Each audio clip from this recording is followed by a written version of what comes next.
Hello बच्चों, हमारे पास एक क्वेश्चन है। चलो इस क्वेश्चन को हम एक बार पढ़ लेते हैं। So the question says working transistor.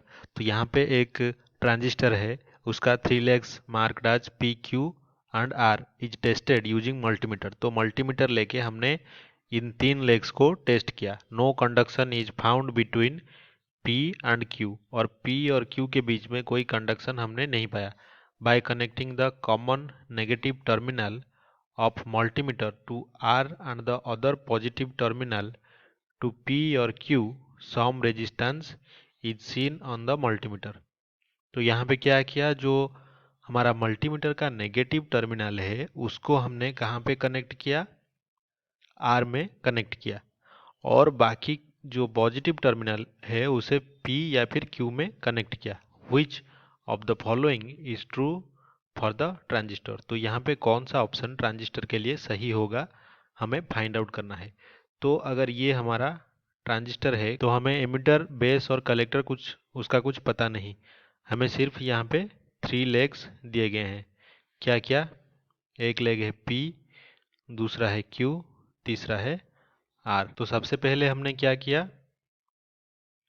P और Q को जब हमने मल्टीमीटर से कनेक्ट किया, हमने क्या पाया नो कंडक्शन। लेकिन हम अगर P या फिर R और Q या फिर R को कनेक्ट करते हैं और साथ ही साथ क्या करते हैं, ये जो मल्टीमीटर है उसका नेगेटिव टर्मिनल हम R से कनेक्ट करते हैं और पॉजिटिव जो टर्मिनल है उसको यहाँ पे P या फिर Q में कनेक्ट करते हैं। तो यहाँ पे हमें रेजिस्टेंस, कोई ना कोई रेजिस्टेंस हमें दिखाई दिया। तो हमें ये पता है कि जो रेजिस्टेंस दिखाई देता है वो हमेशा ज़्यादा रेजिस्टेंस रिवर्स बायसिंग कंडीशन में दिखाई देता है। तो क्योंकि P और Q इन दोनों का जब कनेक्शन हमने किया तो हमें कोई करंट हमें नहीं मिला, कोई कंडक्शन यहाँ पे नहीं मिला।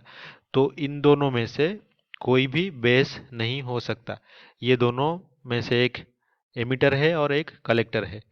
तो P और Q यहाँ पे कैन नॉट बी बेस। तो यहाँ पे जो R हमारा है वो हमारा बेस हो गया, और ये किस कंडीशन में है, रिवर्स बायसिंग में। इसमें रेजिस्टेंस दिखाई देगा। तो हमें उसी हिसाब से, जिस क्वेश्चन के हिसाब से, बिल्कुल ये हमारा R जो है वो क्लियर हो जाता है कि हमारा बेस है।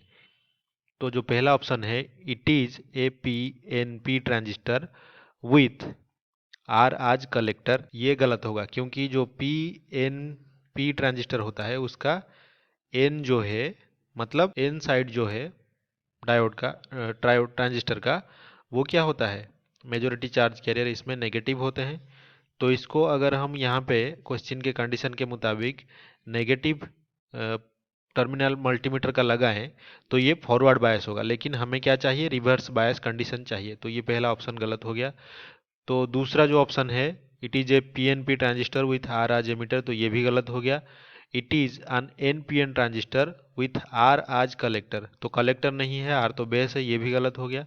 It is an NPN transistor. तो अगर एन पी एन ट्रांजिस्टर होगा तो ये पी उसका बेस अगर हुआ तो इसमें मेजॉरिटी चार्ज कैरियर पॉजिटिव होंगे, यानी कि होल्स होंगे। तो होल्स को हमने रिवर्स बायस अगर करनी है पी साइड को, तो हमें क्या करनी होगी, नेगेटिव टर्मिनल मल्टीमीटर का लगाना होगा। तो वही इस क्वेश्चन में दिया गया है। तो ऑप्शन डी जो है वो बिल्कुल क्लियर हो जाता है कि it is an NPN transistor with R as base. तो ये इसका सही उत्तर होगा। तो आई होप कि आपको ये समझ में आया होगा। Thank you.